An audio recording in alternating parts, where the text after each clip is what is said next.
Ezekiel Chapter 10. I saw the dome that was above the four winged creatures, and on it was the sapphire throne.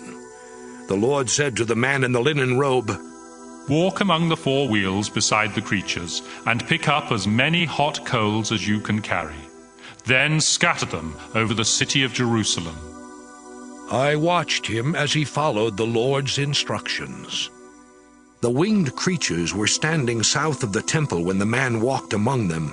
A cloud filled the inner courtyard, and the brightness of the Lord's glory moved from above the creatures and stopped at the entrance of the temple. The entire temple was filled with his glory, and the courtyard was dazzling bright.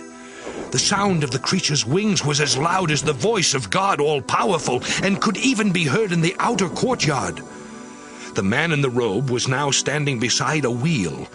One of the four creatures reached its hand into the fire among them and gave him some of the hot coals.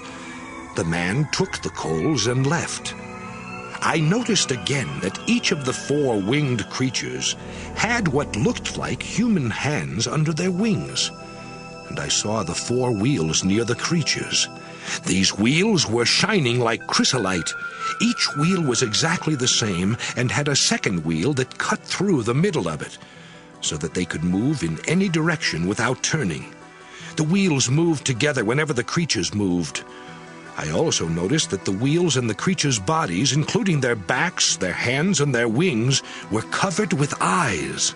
And I heard a voice calling these the wheels that spin.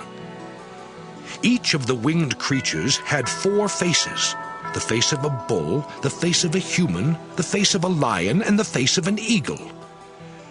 These were the same creatures I had seen near the Kibar River.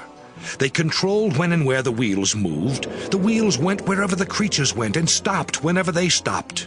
Even when the creatures flew in the air, the wheels stayed beside them. Then I watched the brightness of the Lord's glory move from the entrance of the temple and stop above the winged creatures. They spread their wings and flew into the air with the wheels at their side.